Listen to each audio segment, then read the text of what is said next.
시작하십니다. 확실한 은혜를 언약하는 대목이 55장에서부터 56장까지인데 영원한 언약을 세워서 영화롭게 하신다는 말씀이 55장 1절로 5절까지 내용입니다. 영원한 언약을 세워서 예루살렘을 영화롭게 하겠다. 근데 여기도 그러면 이 예루살렘이 영원해야 되잖아요. 이게 문제거든요. 영원한데 영원한 언약이라고 하니까 이 예루살렘이 영원히 그냥 있어야 되는데 이때 70년에 와서 다 망가져 버렸어요. 다 불타버리고. 그래서 이제 영원이란 말이 히브리어에서 오래도록 이라는 뜻이 있어요. 영원이란 말이. 시간 안에서는 모형적으로는 이제 그 영원이란 말을 오래도록, 상당히 오래도록 500년이 넘게 지속이 됐잖아요, 예루살렘이. 그런데 이제 그걸 모형 말고 실체적으로는 새 예루살렘 있죠? 새 예루살렘. 요한계시록에 보면 새 예루살렘이 하늘로부터 내려온다고 그랬어요. 그러니까 여기 이 예루살렘은 장차 이루어질 새 예루살렘에 대한 하나의 모형입니다. 그렇게 해서 이해하시면 영원한 언약이라는 말이 전혀 하자가 없는 말이다. 그러나 그걸 그렇게 생각을 하지 않으면 어떻게 하나님께서 영원한 언약, 영원히 영화롭게 하신다고 하더니만 주 70년에 그렇게 로마가 다 예루살렘을 황폐시켜버리고 지금도 예루살렘이 이방인에게 짓밟히고 있고 예루살렘 성전 도위에는 이슬람 사당이 이슬람 신전이 지금도 거기 지어 있거든요. 그러니까 안 맞잖아요, 그러면. 그러니까 거짓말이다. 성경은 그렇게 되는 게 아니다. 이래 놓으면 이제 여러분들이 공부를 하고 나서도 이제 아찔한 거예요. 그래서 공부 이렇게 하고 다 했다고 하면 안 돼요. 그렇게 쉬운 게 아니에요. 근데 알고 보면 또 쉬워요. 원리가 분명하니까. 분명하잖아요? 영원하리라. 여기서 예루살렘의 영화가 영원하리라 했으면 이 예루살렘이 회복돼가지고 무너지지 않고 계속 지금도 그 영화가 있어야죠. 근데 그게 아니고 그건 모형이니까 이때다 하나님이 헐어버리고 참 예루살렘, 신령한 참 새 예루살렘이죠. 그 예루살렘이 사실상 지금 교회를 통해서 지어져 가는 거죠. 예루살렘이. 그래서 그 새 예루살렘이 하나님의 나라, 천국에 대한 하나의 모형입니다. 그래서 하나님의 나라가 지금 교회로 이루어진 거고 그리고 장차 이 세상 종말에 가서 영원한 하나님의 나라로 보편화되는 거고. 그래서 이제 그렇게 이해를 하시면 이 언약의 말씀이 전혀 하자가 없는 내용이다.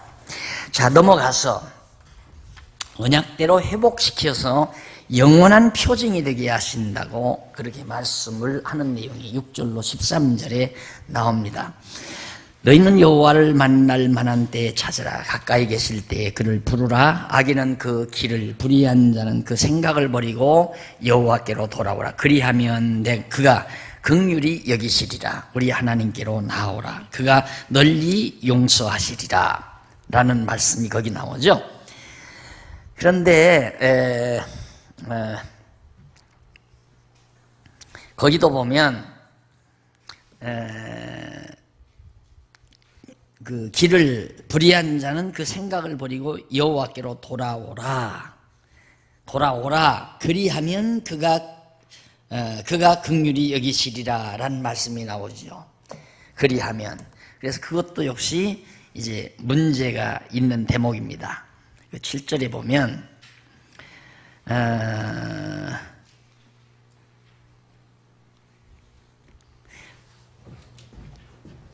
하나님께서 이미 돌아올 것을 다 언약했잖아요. 이렇게 다시 돌아오도록.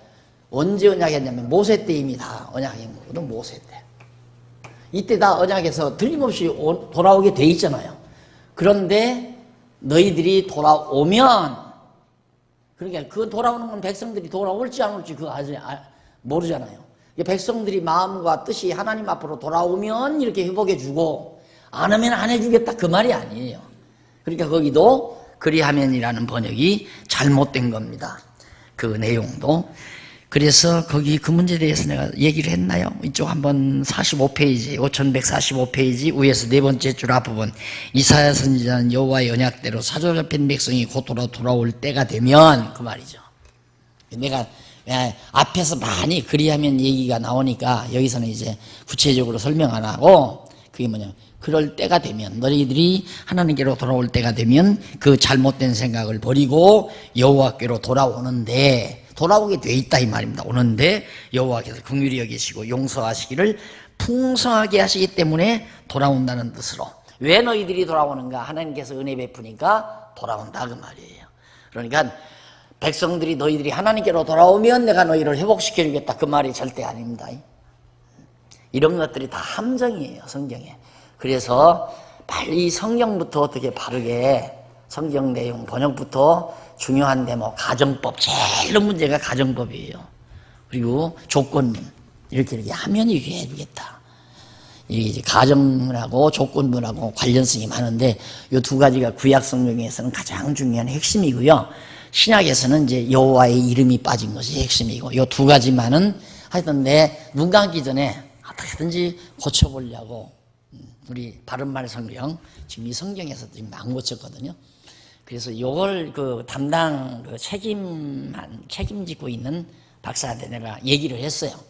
구약의 그 그리함이라는 조건문 다시 고려해야 될 필요성이 있지 않느냐 그랬더니 제가 한번 살펴보겠다고 그러더라고요. 일단 오늘 뗐으니까 신약에는 이제 신약 전담자가 있으니까 이건 뭐 쉬워요. 구약의 근거가 분명하니까. 구약에서는 여호와로 나왔는데 신약에 와서 주로 다 번역했으니까 주라고 번역된 잘못된 것들은 여호와로 바꾸면 되는 거예요. 그래서 그 두 가지만이라도 우선 정리가 되면 사람들이, 성경을 읽는 사람들이 많이 헷갈리지 않는다. 많은 부분이 하는 얘기죠. 그 다음 이제 복 있는 이방인을 백성에게 속하도록 하신다고 56장 1절로 8절. 복 있는 이방인을 백성에게 속하도록 하신다. 복 있는 이방인, 여기서 이제 복이 있다 했을 때 그 말은 이방인 가운데서 우리처럼 복 있는 자들이에요. 우리가 복 있단 말은 하나님께서 구원하시기로 택한 백성으로 언약된 백성이라는 얘기거든요. 그래서 복과 언약은 밀접한 관계가 있다고 그랬죠. 왜?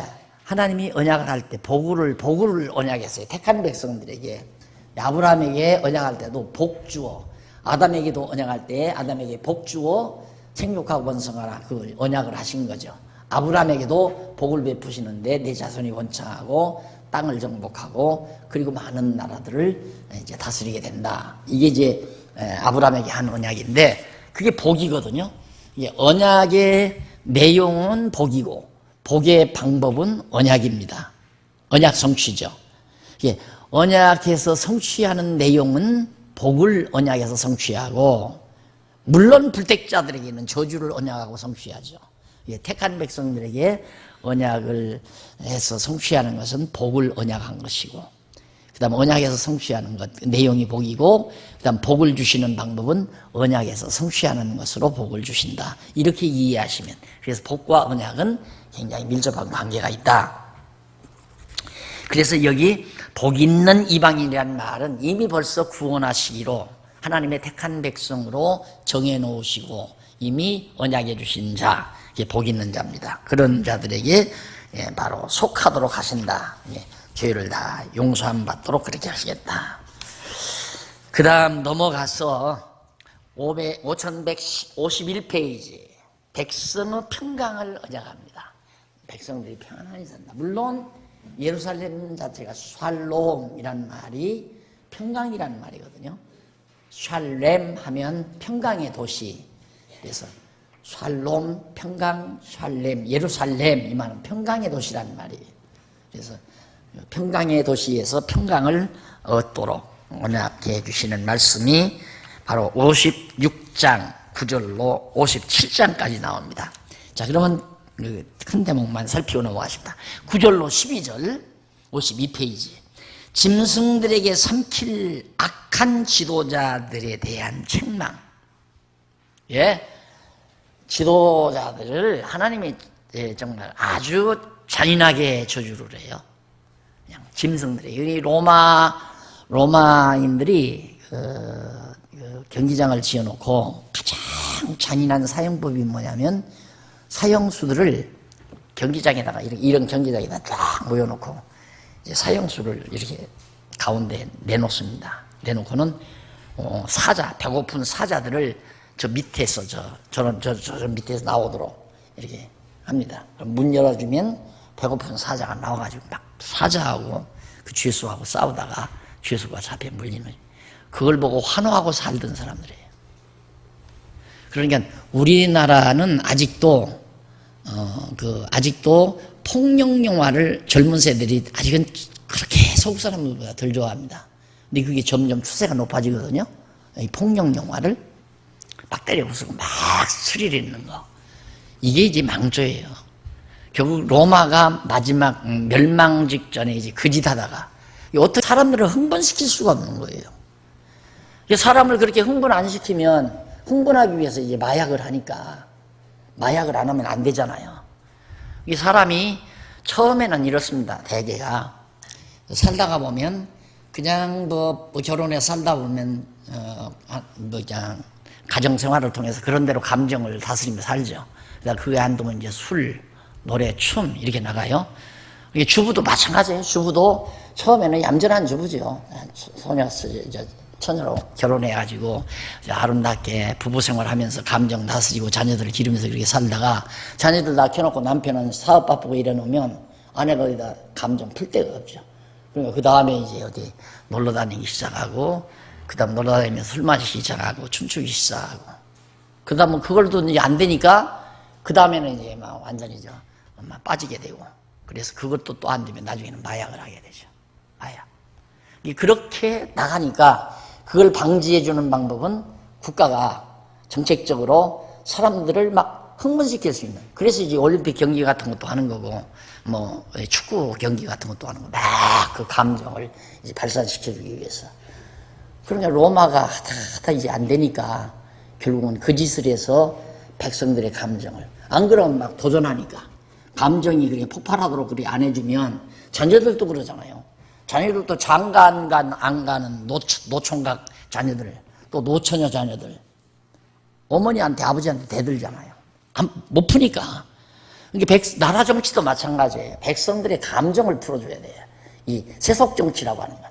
그 감정 푸는 방법이 바로 그거예요. 이게 목회도 똑같은 겁니다.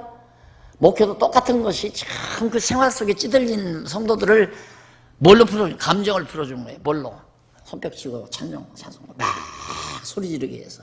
그래서 이제 해나가는 게 소위 이제 부흥운동, 그걸로 이제 한국교회가 그동안 맥혀온 거죠. 근데 그거 가지고는 이제 요즘 세대들은 그걸로는 안 되잖아요. 마약으로도 지금 안 되는 판국인데. 예. 심각한 거예요. 쉬운 게 아니에요. 그래서 사람을 사람으로 만들어 놔야 이성이 감성을 다스려야 되거든요. 이성이. 요즘 애들, 젊은 애들 대학에 가면, 처음 고등학교 다니다 학교 가면 딱 선배들이, 야 임마, 어이쁜 아가씨 하나 오잖아요. 새로운 신입생 오면 딱 만나가지고 막 커피 한잔 하면서 우리 인간이 꼭 그렇게 이성으로 감성을 다스릴 필요가 있느냐, 원칙이 어디 있느냐, 감성을 그렇게 누를 필요 없잖아요. 그러면서 살살 유혹하잖아요. 그래서 이제 감성대로 행동하자, 그렇게 해서 이제 같이 동숙도 하고 그러면서 사는 게 지금 요즘 젊은 애들 소위 공부한다는 애들 아닙니까? 뻔한 거예요. 거기에서 빗나갈 수 없는 거예요, 절대. 그러니까 결국 로마가 그 짓을 한 것처럼 여기 하나님께서는 이스라엘 지도자들, 이 엉터리 같은 지도자들을 완전히 짐승들이 와서 다 잡아먹어버려요. 잔인한 거죠. 가장 잔인하게. 그리고 이제 의인이 죽음을 당하지만 편히 안식을 누린다. 하나님의 백성들이 설령 죽임을 당한다 하더라도 평안함을 누리도록 하나님이 해주겠다는 약속. 그리고 3절 57장 3절로 6절은 패역한 백성들의 우상숭배의 행위에 대한 책망.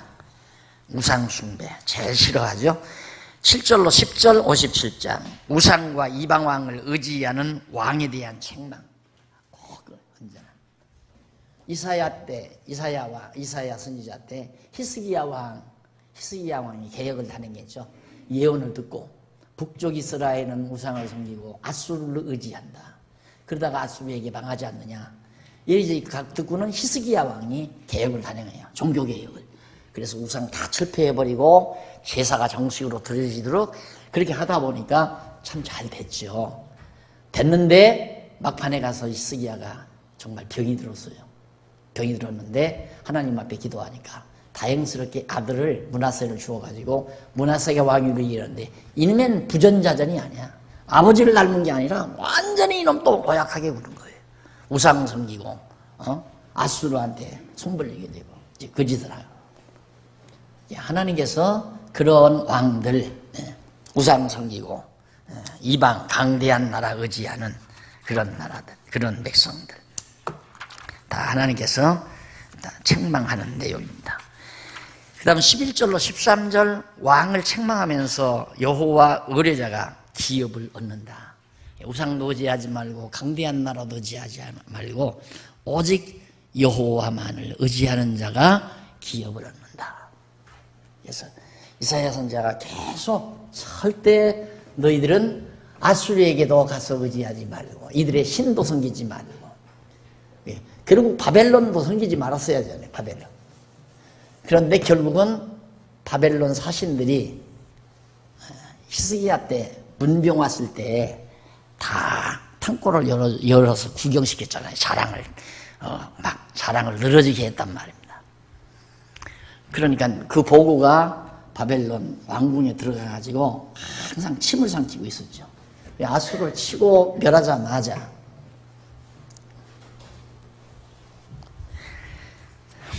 그래서 결국 자랑은 이렇게 자랑하는 것은 어리석은 거죠. 사실상 자랑이라고 하는 건. 자랑해서 자랑하는 말을 듣고 기분 좋은 사람은 하나도 없어요. 누구라도 그걸 싫어해요. 자랑하는 건. 근데 사람들은 계속 자랑하려고 하고 살죠. 자랑하면 대적이 생기든가 미움을 주든가 둘 중에 하나예요. 자랑을 하면 자기를 대적이 생겨요. 왜? 그 자랑거리를 뺏기 위해서 대적이 생기든가 그렇지 않으면 이제 미워하든가. 이제 그러면 가까이 하는 사람은 뭐냐? 덕볼 사람, 덕보려고 하는 사람. 하나 이득 없어요. 자랑하면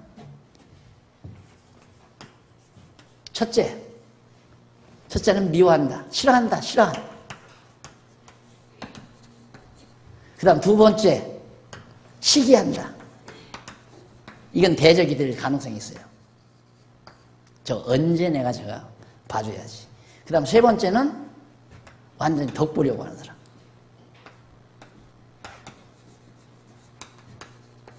덕 안 주면 자기에게 덕을 베풀지 않으면 도와주지 않으면 그게 덕을 베푸는 도움받을 사람.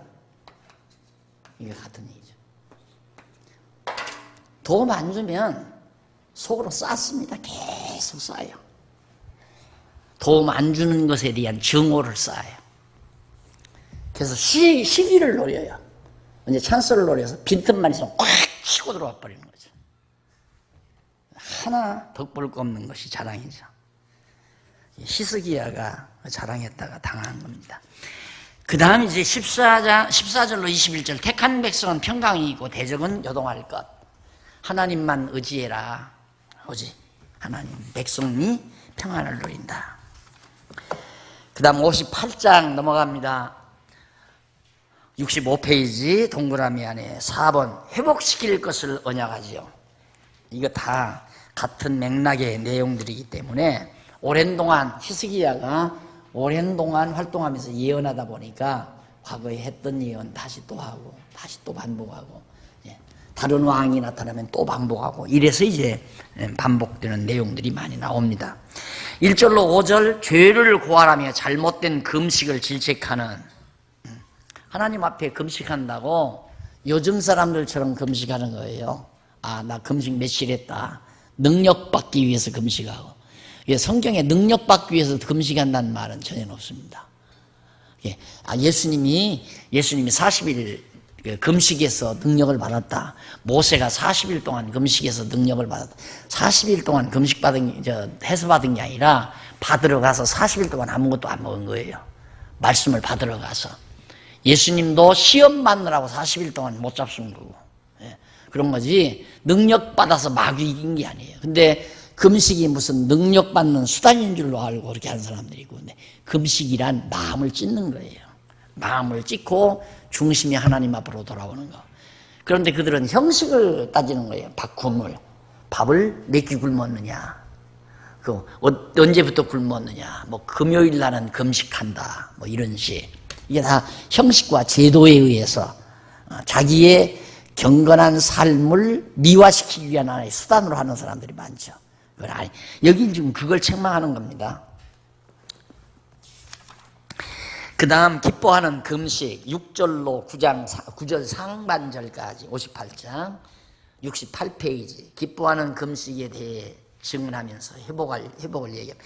나의 기뻐하는 금식은 흉악의 결박을 풀어주며 멍에 의주를 끌어주며 압제당하는 자를 자유케 하며 모든 멍에를 꺾는 것이 아니겠느냐.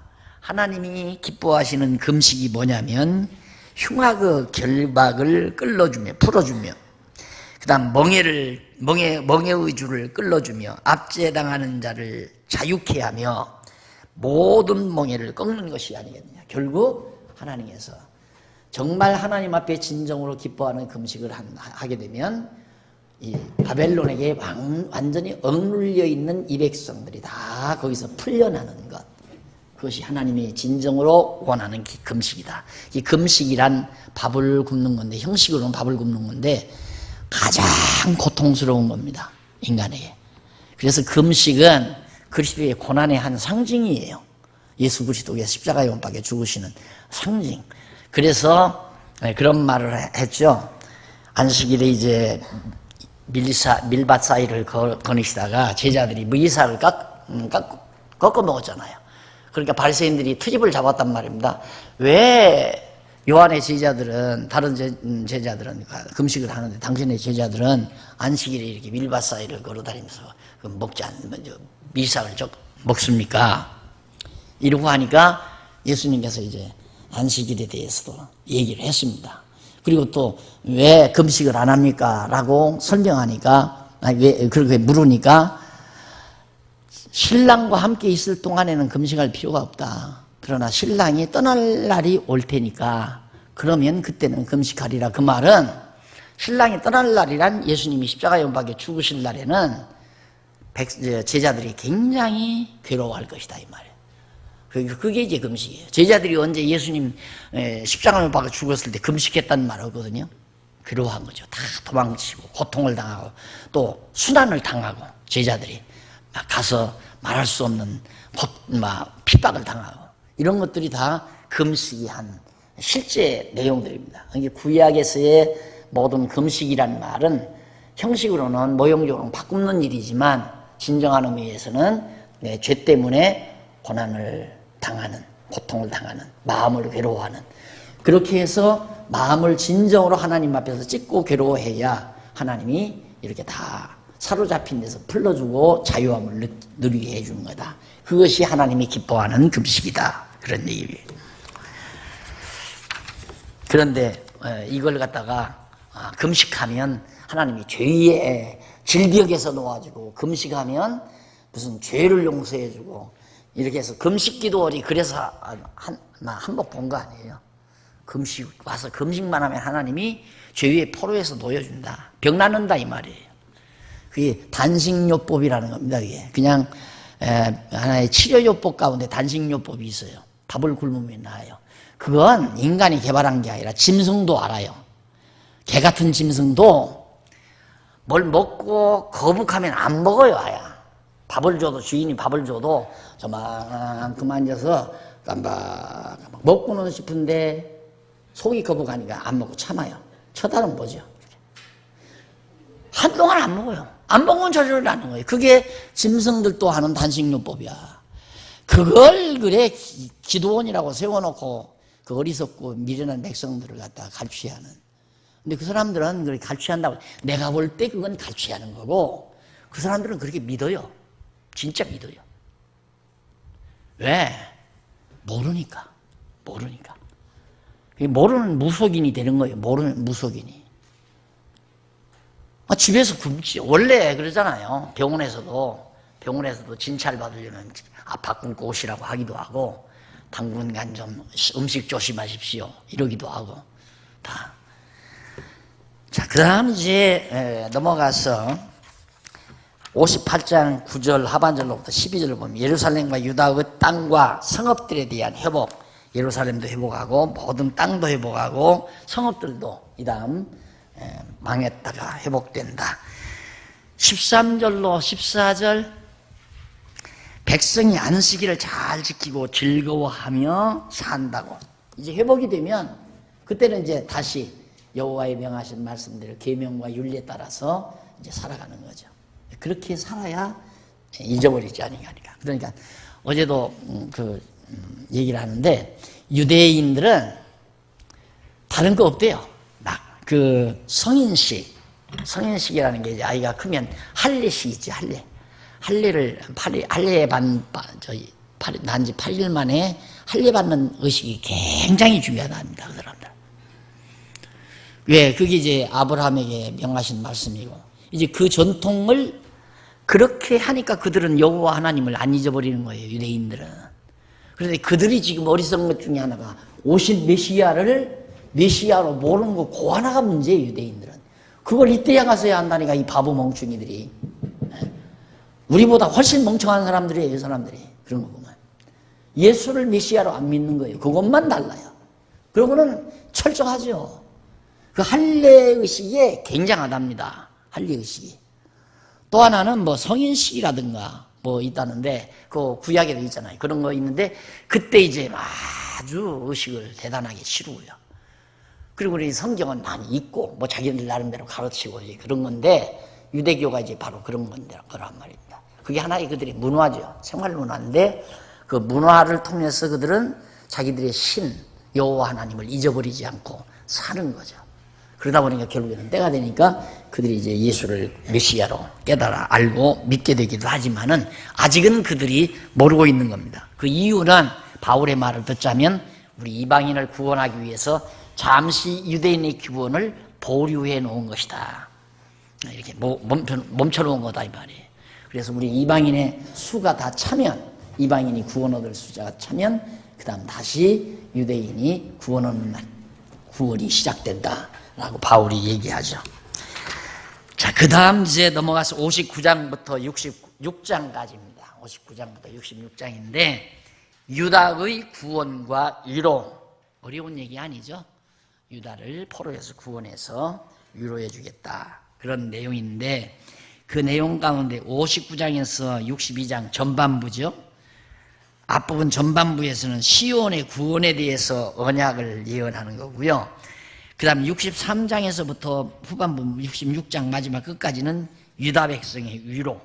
전반부는 구원해 줄 것, 후반부는 위로해 줄 것, 두 가지를 예언한 것이 59장에서부터 66장까지 내용입니다. 그럼 우선 그 전반부부터 78페이지 제 상단에 보면 시온의 구원에 대한 언약입니다. 59장에서부터 62장까지 예루살렘 구원이라는 얘기예요. 구원하는데 어떤 방법으로? 먼저 구원하기 위해서 원수 보수해 준다, 원수 갚아준다, 그래서 구원해 준다. 59장에 나오는 내용입니다. 자, 그럼 어떻게 원수를 갚는가? 첫 번째로 1절로 8절에 보면 59장, 백성은 총체적 죄악으로 인해서 평강을 모른다고 일단은 증언을 해요. 너희들이 총체적으로 다 죄가 많다. 뭐 그렇죠. 당연히 지도자들이 완전히 엉망이기 때문에 우상 섬기고, 그리고 강대한 나라 의지하고, 그리고 하나님이 아주 여러분 그렇게 생각하면 됩니다. 우리들이 보통 예수 믿는 사람들이 범하는 죄는, 우상 범하는 죄는 별로 없어요. 실제 우상을 뭐 불당에 가서 뭐 우상 앞에 절한다거나 어디 길거리에 만드는 우상을 뭐 섬긴다거나 그건 없는데, 두 번째 사람을 의지하는 것만은 대부분 거기서 벗어나지 못하는 경우가 많습니다. 사람을 의지하는, 능력 있는 큰아버지를 의지한다거나 집안 어른을 의지한다거나 또 뭐 남편을 의지한다거나 자녀를 의지한다거나, 이건 순간순간 자연스러운 거죠. 늙은 부모가 젊은 자식 의지하고 사는 게 당연하지 뭐. 아내가 남편 의지하고 사는 게 당연하지. 이걸 당연하게 생각하잖아요, 보통. 그러니까 그런 범죄는 우리들이 죄라고 생각하는 거죠. 아무도 의지 대상이 없어요.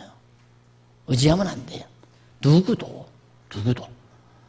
아내도 의지하면 안 되고, 남편도 의지하면 안 되고, 자식도 의지하면 안 되고, 집안에 능력 있는 뭐 장관이라든가 큰 재벌이 있다 해도 의지하면 안 되고, 의지 대상으로 삼으면 하나님이 그걸 싫어하는 거란 말입니다. 왜 싫어하는가? 하나님 의지하고 살도록 하기 위해서는 어떻게 해야 돼요? 우리 배우잖아요. 하나님만 의지하고 살게 하기 위해서는 내가 의지하는 걸 어떻게? 하나님이 제거하죠. 막상 그렇게 놓으면 하나님이 내가 무슨 죄가 있어서 그런지 모르겠다고. 돈 의지하고 사니까 돈 다 날아가 버리는 거죠. 돈 다 날아간 다음에 하나님이 왜 내가 무슨 죄가 많다고 이러는, 왜 죄가 없어요? 돈이 나 살리는 거 아닙니다. 근데 그게 그리 쉬운 일이 아니죠. 여호와 하나님께 대한 확증이 없으면 돈만 눈에 보입니다. 돈이 많이 있으면, 돈이 쌓여 있으면 안심이 돼도 여호와 이름만 가지고는 안심이 안 되잖아요. 배울 때는 그렇겠구나 해도 실상 돈이냐 여호와 이름이냐 하면 돈이지. 안 그래요? 그래서 하나님과 돈을 겸하여 섬길 수 없다. 그렇게 성경이 가르치는 이유가 거기 있습니다. 신앙생활이 그렇게 쉬운 게 아니에요. 쉬운 게 아니라고 해서 여러분들이 노력한다고 되는 것도 아니에요. 참, 안 되는 거예요, 절대. 어떻게 사람이 돈을 의지하고 안 살아요? 자식을 어떻게 의지하네요? 남편 의지하고 다 능력 있는 사람 의지하고, 목회를 해도 돈 있고 능력 있는 사람 은근히 의지하고 다 그렇게 사는 거지. 나는 그걸 목회 초기부터 너무너무 실감을 해가지고 겁이 나요. 겁이 나요. 그래서 진짜 어떻게든지 벌써 그런 생각이 딱 떠오르면 막 깜짝 소름 끼치도록 내가 놀랄게요. 이번 뭐 어떤 일이 있는데 이렇게 될 거다. 아니에요. 그거 아니에요. 안 되는 건 하나님이 안 하게 하시려는 거다. 그쪽으로 생각해야 되잖아요. 그렇죠? 그게 이제 정석이라 말입니다. 오늘 또 뭐야, 장로님, 일 받던 장로님들이 걱정이라기보다도 관심을 갖는 거죠. 이 앞으로 복지관 문제.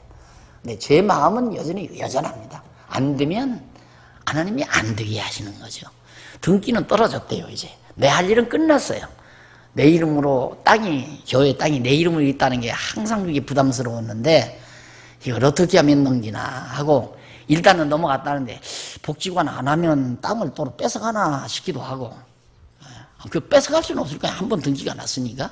조건부 넘어온 거니까 혹시나 또 모르죠. 어쨌든 뭐를 지어도 하나 응신해서 지어놔 버려야 되는데, 하나님이 어떻게 하시겠죠. 하나님이 시작하신 일이니까 하는데, 그런 것 때문에 뭐 걱정하거나 난 지금 그런 쪽에 전혀 그래서 이제 이번 토요일 날 우리 모인다니까 모여서 한번 전체 우리 항존직들의 의중을 제가 그저 대화 한두 시간 해보면 다 파악하죠. 어떤 의중이다. 말을 해도 알고 안 해도 다 압니다. 그때 의중 딱 파악하면 결정, 내 마음에 하나님이 주시는 대로 결정 딱 내려서 그렇게 시도를 하고 삽니다. 그러니까 하나님 10번도 죽거나 사나 그냥 죽는 날까지 여호와 하나님만 의지하고 살도록 너무너무 그건 분명하니까 딴 생각하다가도 깜짝 놀라죠. 얼마 전에 그래도 교회에 연보 좀 하시는 분이 교회를 안 나오더라고요.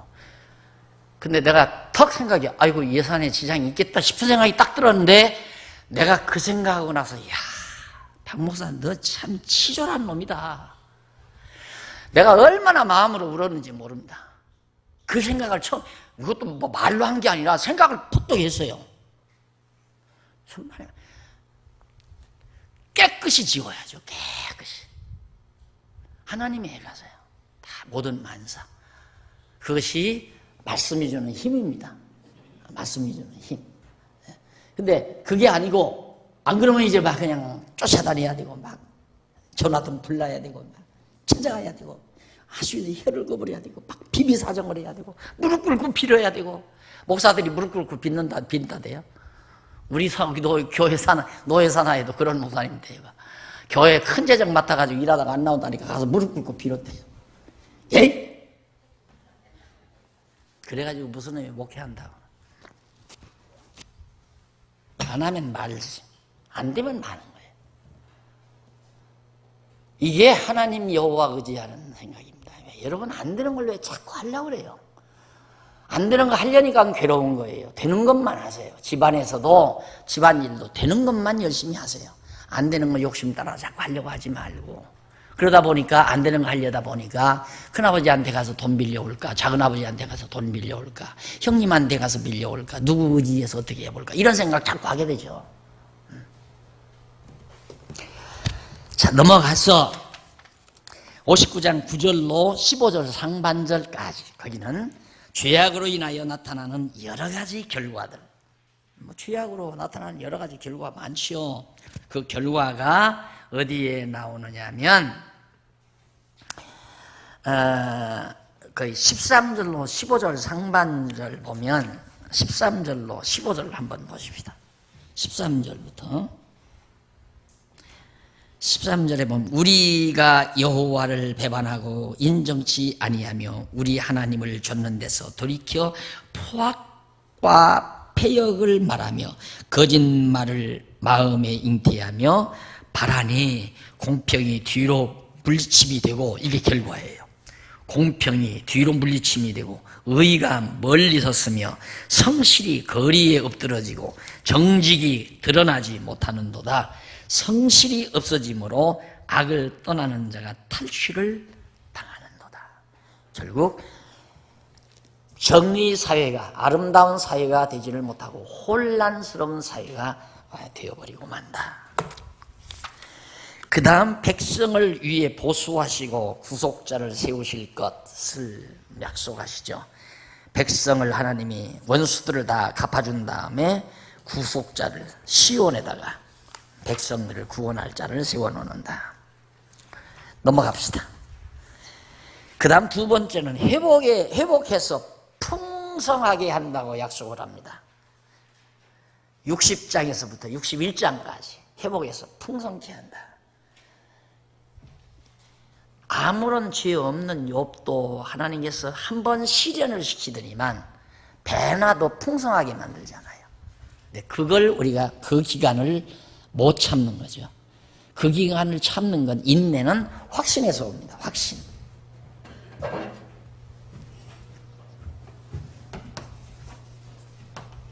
확신이 인내의 근거예요. 확신이 없는 사람은 인내 못해요. 참다가 중간에 포기를 하는 거죠. 그러니까 하나님께서 요셉에게 어렸을 때 그 꿈으로 다 언약해 주신 말씀, 언약을 그 꿈으로 이상을 받고 요셉이 믿지요. 확신하죠. 아, 하나님이 나를 통해서, 그 부모들도 심상치 않게 여기고는 마음에 두었다고 그랬잖아요. 아, 저놈이 요셉이 저놈이 보통 놈이 아니다. 근데 요셉은 그걸 믿은 거예요. 미움받아도 참고, 팔려가도 참고, 종살이 하면서도 참고, 애매히 고난을 당해도 감옥에 가서도 참고. 왜? 확실하니까. 하나님의 뜻이 확실하니까. 우리 마지막 가서 총리가 되잖아요. 그래서 가족들을 구원할 때 형님들이 와서 다 고개 숙이고, 벼이삭들이 와서 다 자기 벼이삭에게 절하듯이 절하더라. 그대로. 확신은 인내를 낳습니다. 그래서 우리가 정말 풍성케 할 것이라는 이 확신만 있으면 고난을 넉넉히 참죠. 넉넉히. 내가 죄가 있어서 고난을 당하든 죄가 없이 연단을 위해서 하나님이 고난을 주었든 고난 후에는 하나님이 더 풍성케 하신다. 이걸 항상 확신하면 절대 낙심하지 아니하고 좌절하지 않고 소망을 가지고 참아갈 수 있다.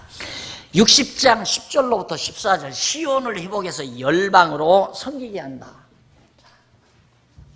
여기다 시온이 회복된 다음에 열방들 주변 국가들이 전부 조공을 가지고 왔다고 그러죠. 이리 예루살렘으로. 처음에 에스라가 와서 성전 지을 때, 또 에스라 느헤미야가 와서 그 성곽을 쌓을 때 방해꾼들이 얼마나 많았어요. 그런데 그 방해하던 그것이 도리어 존화유복이 돼가지고 페르시아 총독부에서 아주 페르시아 제국 황제 궁실에서 지령이 내려온 거예요. 이스라엘, 그래, 예루살렘의 동쪽에 있는 모든 나라들은 조공을 갖다가 바벨론으로 가져오지 말고 예루살렘으로 가져다 줘라. 그거 받아가지고 성도 건축하고 성전도 짓도록. 저는 한 번 경험을 해서 믿어요. 만약에 복지관이 꼭 돼야 한다고 하나님이 생각하면, 계획하고 계시면, 하나님이 무슨 돈이라도 오게 해서 짓게 하는 거고, 안 오면 하나님이 짓지 말라는 거고, 이렇게 생각하고 있는 거죠, 난 이 예배당 질 때도 그래요. 난 그때 진짜 현찰이 딱 떨어졌는데, 전혀 보지도 못한 한 여인이 봉투 하나 얄팍한 거 갖다 줬는데 열어보니까 1억짜리라고 그랬잖아요. 난 지금도 그분이 어디 사는지도 몰라요. 이름 일러다니까 이름도 안 일러줘. 그게 하나님 하시는 일이에요. 예, 아니 70년 동안 고생하면서 다 회파된 예루살렘 성 가서 뭘로 그걸 다시 수축을 합니까? 성곽을 뭘로 쌓고, 먹을 건 뭘로, 갑자기 가서 뭘 먹고 살고.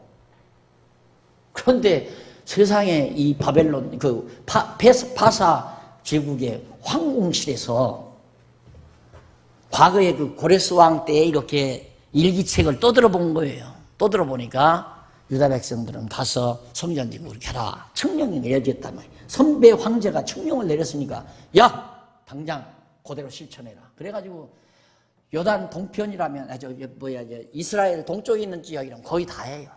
이쪽 다 바벨론, 유브라데스 강, 티그리스 강 이쪽으로 있는 그 조그만 나라들 전부 다, 뭐 모압이니 암몬이니 에돔이니 뭐 아람이니 그다음 시리아니 등등 이쪽 지역에 있는 모든 나라들, 그 전부 도시국가들 전부 세금 걷어서 조공 황궁으로 가져오지 말고 예루살렘으로 가져다 줘라.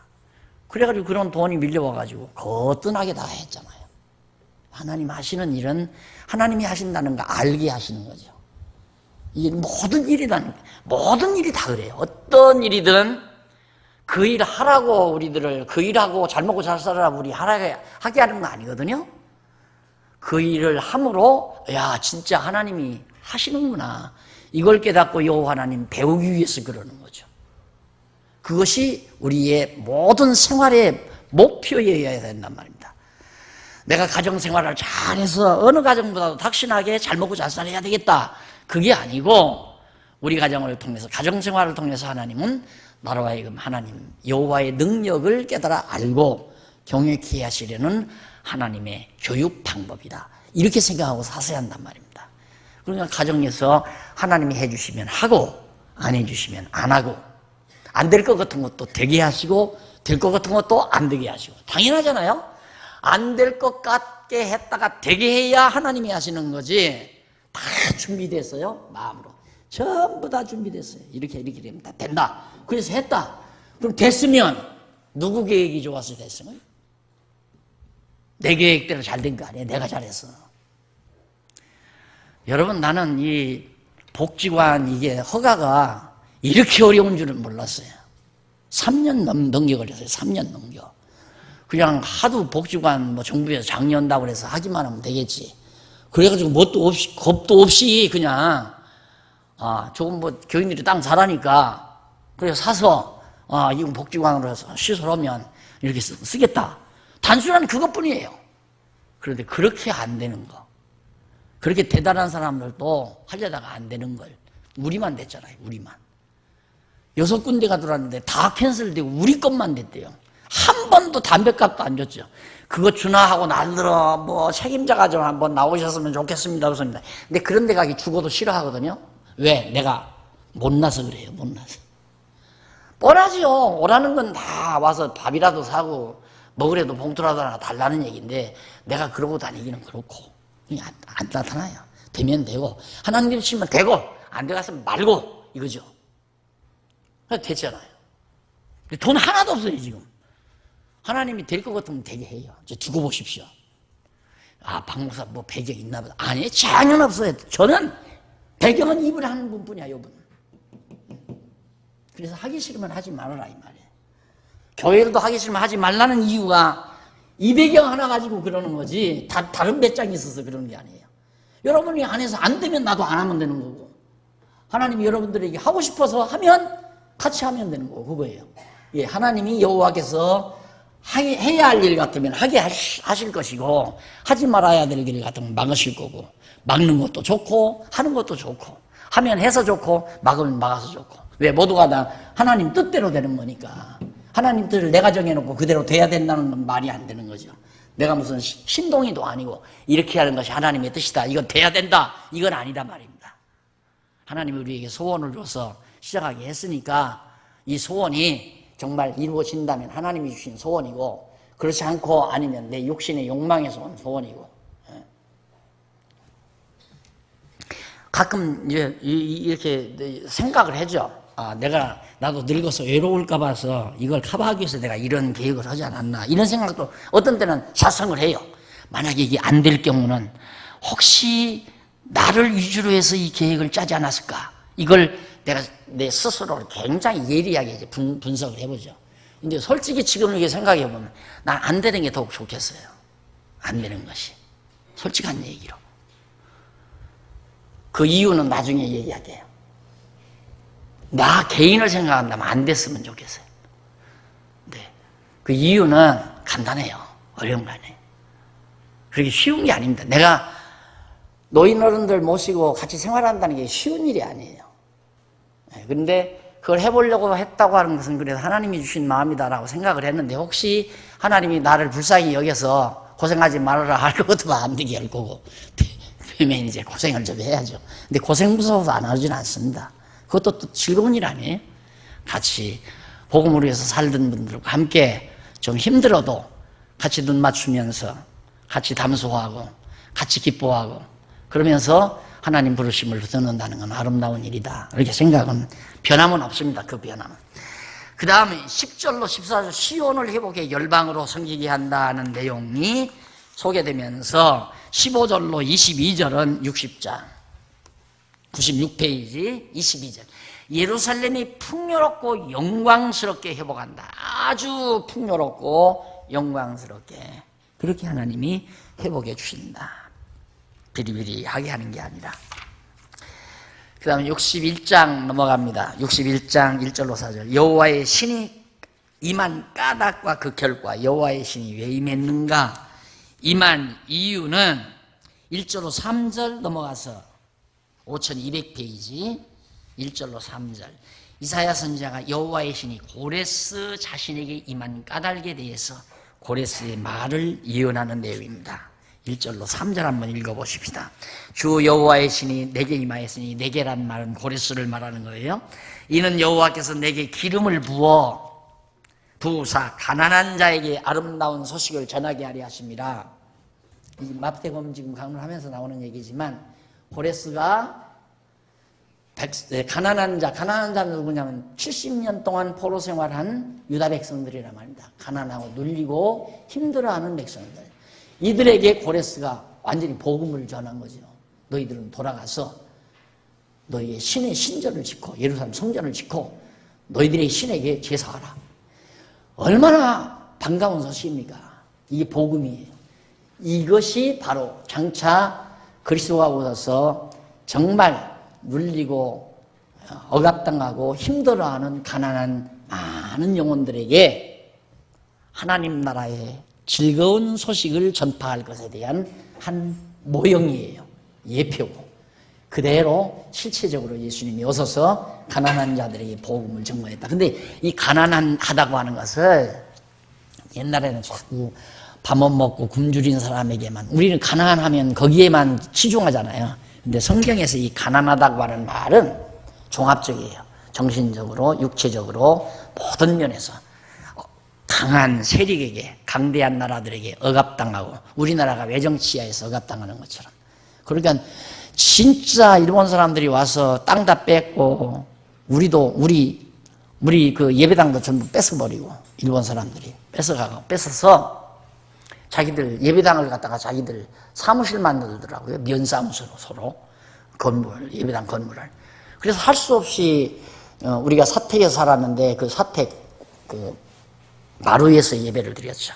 마루에서 한 마루 왜 이렇게 딱 접어가지고 천정에 매다는 그 한옥 큰 그런 한옥인데 거기서 살았는데 여기 주일날이면 이렇게 딱 열어서 붙이죠.